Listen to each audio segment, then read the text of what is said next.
Donc moi, ce que je vais vous inviter avec cet épisode, c'est essayer de voir comment vous pouvez inviter la pratique de générer de la confiance en vous pour l'appliquer dans votre vie, pour l'appliquer face à vos aspirations et face à vos objectifs. Donc réfléchissez à des pensées qui peuvent générer cette confiance pour les mettre en pratique. Et quand je dis générer cette confiance, c'est générer cette croyance que vous pouvez prendre soin de vous, même dans les pires moments de votre vie.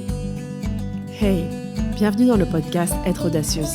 Je suis Tiffany, coach de vie pour les femmes indépendantes et entrepreneurs. Je partage avec vous les outils pour vivre pleinement votre vie, vos choix, tout en gérant votre esprit et en vivant vos émotions. Allez, on embarque! Hello tout le monde, bienvenue dans cet épisode où on va reparler, parce que c'est pas la première fois qu'on parle de confiance en soi, dans ce podcast. Je vous en ai parlé et je vous invite à l'écouter si vous voulez aller plus en profondeur. Je démarre direct, allez hop avec des devoirs. L'épisode numéro 4 où je parle du choix de se faire confiance et comment finalement la confiance en soi est plus un choix. Et aujourd'hui, je voulais remettre une petite couche dessus parce que ça fait toujours du bien. Et parce que la confiance en soi, c'est quelque chose que nous cherchons tous. On cherche tous à avoir de la confiance en soi, d'avoir cette posture de confiance en soi.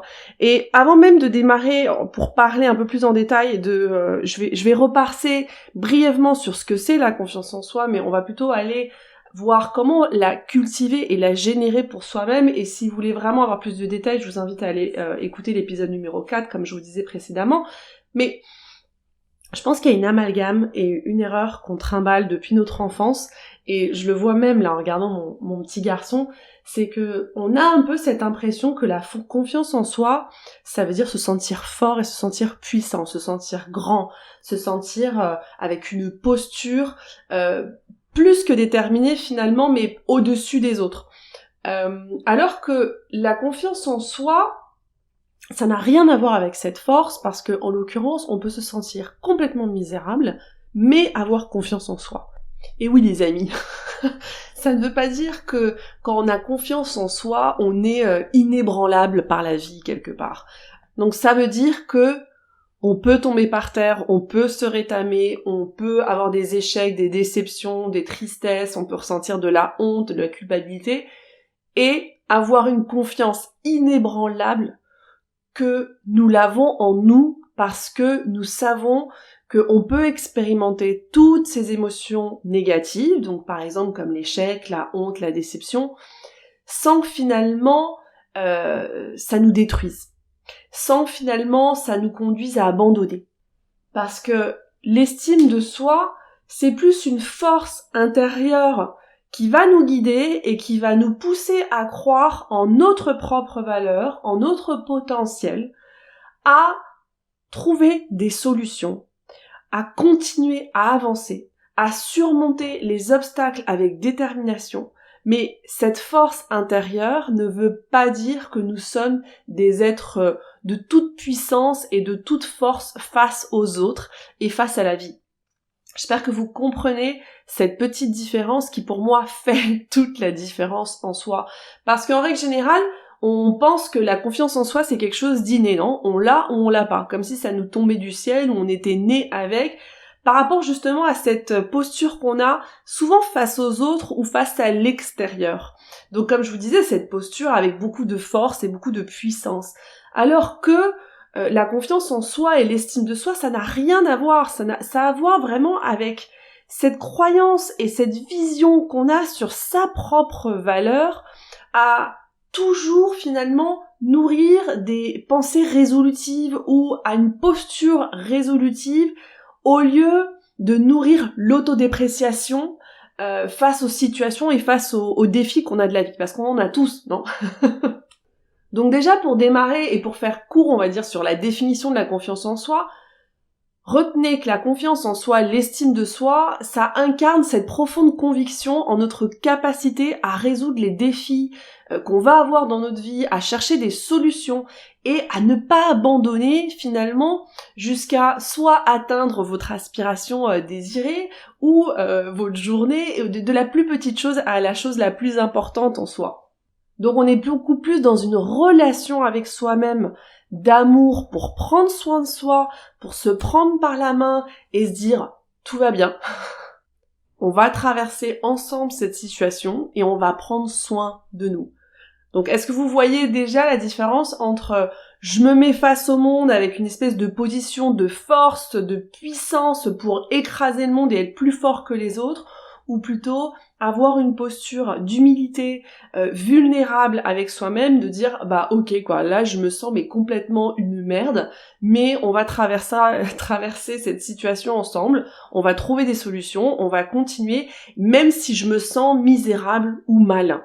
Et on va prendre soin de nous, ça veut dire qu'on ne va pas s'auto-saboter ou avoir des pensées autodépréciatives de nous-mêmes, non ? On va plutôt aller sur des pensées plus encourageantes. Ça ne veut pas dire des affirmations positives.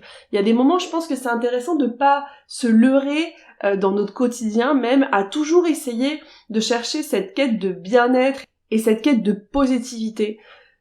Parce que finalement, ça invite beaucoup plus la frustration qu'autre chose. Parce que comme je vous disais, on peut pas toujours être bien au top de sa forme, au top de sa santé mentale et de toutes ces situations qui soient toujours positives. Donc quand on parle par exemple de détermination, c'est une émotion moi que j'utilise énormément, même naturellement, qui est ancrée en moi, mais c'est pas... je pense qu'on en parlera de la détermination ou de la motivation dans un épisode, mais c'est pas du tout fun à ressentir quoi. En règle générale, moi je suis assez sérieuse quand je suis déterminée, je suis pas forcément de bonne humeur, je passe pas un moment ultra fun, c'est seulement que je dis ok non je vais traverser ça parce que ça compte et ça je veux continuer à aller de l'avant. Donc ça veut dire que ce que vous pensez de vous-même, ça va générer ou diminuer votre confiance en vous. Et c'est là où je trouve que c'est intéressant vraiment de regarder cette subtilité entre des pensées utiles, un état d'esprit utile, versus un état d'esprit positif. Parce que cette quête de positif, finalement, quand tout le temps vous essayez d'avoir des pensées positives face à une situation qui vous challenge, qui vous fait peur, ou qui est compliquée, où vous devez apprendre des nouvelles choses, bah finalement vous mettez tout de suite en lumière cette dualité. Parce que quand vous dites « il faut que je sois bien, il faut que j'ai confiance en moi », bah ça implique forcément qu'en fait vous ne sentez pas bien et que vous êtes complètement mort de trouille face à la situation. Donc vous mettez beaucoup plus de lumière sur ça. Alors que si on embrasse finalement et on pense plus à l'utilité, on se dit « ok, là je me sens mais merde, je me sens mal, je sens que ça va être hyper difficile, mais ok, qu'est-ce que je peux faire dans cette situation ? Je reconnais ça. » Donc on va apporter plus de légèreté.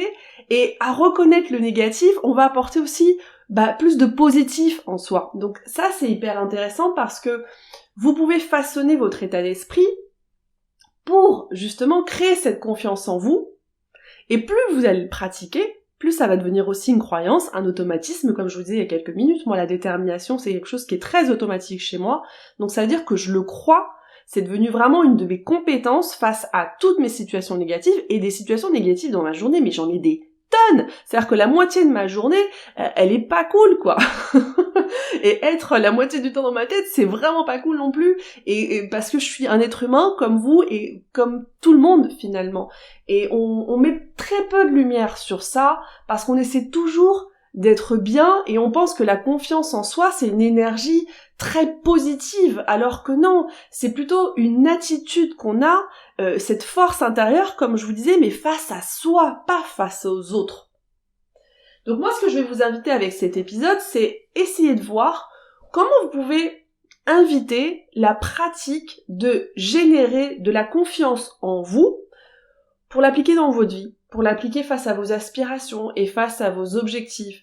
Donc réfléchissez à des pensées qui peuvent générer cette confiance pour les mettre en pratique. Et quand je dis générer cette confiance, c'est générer cette croyance que vous pouvez prendre soin de vous, même dans les pires moments de votre vie. Ça veut dire, on résume avec un langage beaucoup plus de coaching, ça veut dire que vous êtes prêt à sentir n'importe quelle émotion face aux situations parce que vous reconnaissez que c'est une vibration, que ça fait aussi partie de la vie, que les émotions c'est seulement une information qui est dans votre corps et que si vous la traversez, vous vous rendez compte que c'est inoffensif.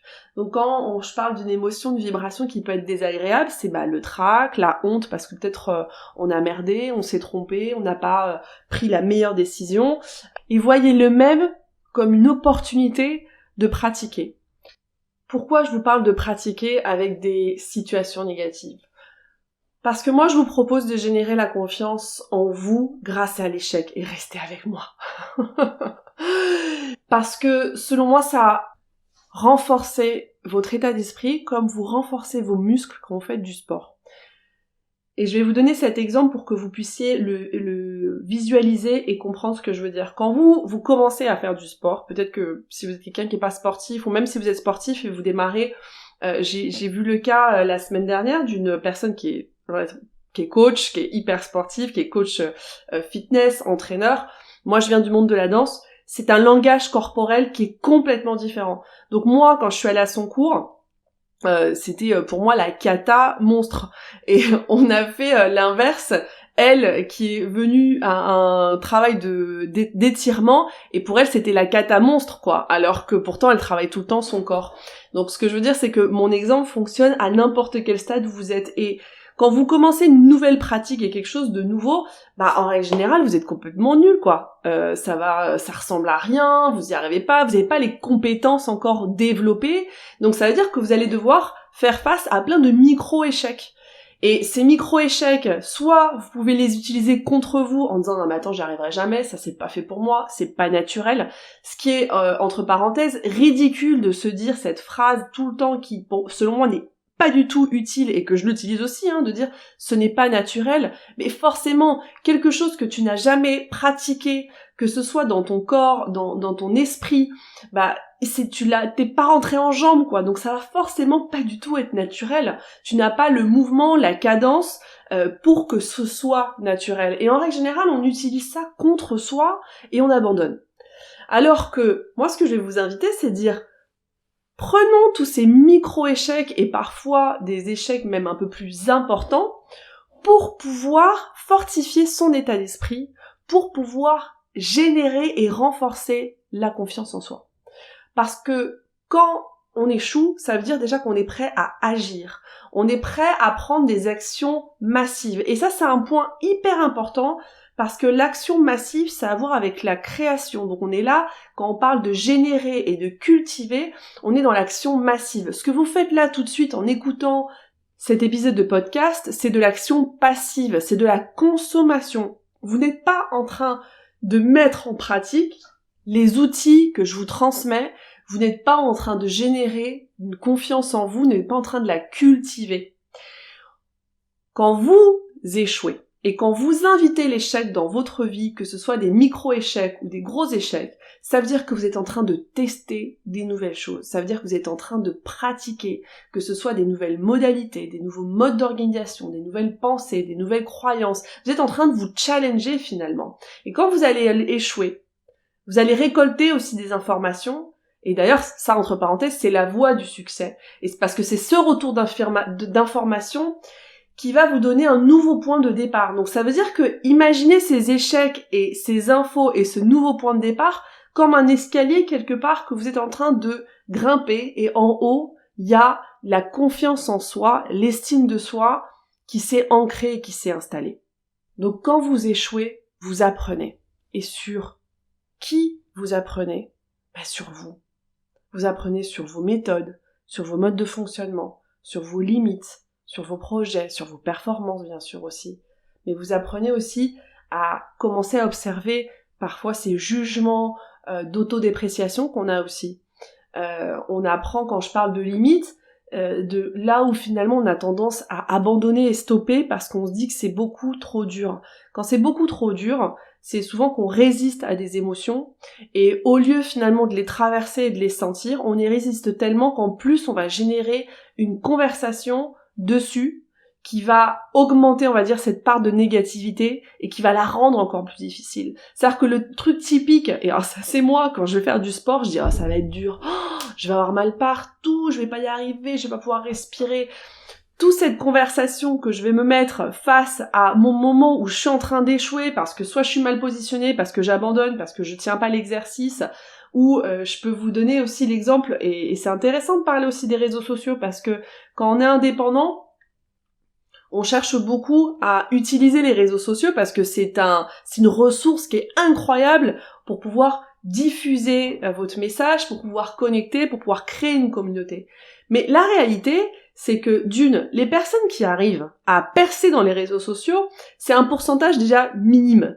Le pourcentage le plus grand, ce sont des gens qui galèrent, ce sont des gens qui postent tous les jours sans aucun retour ou avec un retour très minime par rapport à leur effort. Donc soit face à ça, vous dites je vais faire 2-3 mois de post, ça va pas fonctionner, j'abandonne, soit vous continuez et vous apprenez sur vous. Quelles sont les pensées que j'ai face à toutes mes actions que je mène qui ne fonctionnent pas, qui ne marquent pas la différence par rapport à ce que je pense que pensent les autres par rapport de moi. Donc tous ces micro-échecs, parce que si on veut continuer à percer, ça veut dire qu'on va vraiment tenir un marathon sur le long terme. Dans ce marathon, vous avez l'opportunité d'agir, d'échouer, apprendre et continuer. Et ça, c'est une formule qui est incroyable pour générer la confiance en soi. Ça veut dire que vous allez vous mettre dans des terrains où vous allez vous sentir inconfortable et vous allez avoir des émotions désagréables, mais vous allez apprendre à prendre soin de vous sur ça, à vous prendre la main et à vous accompagner.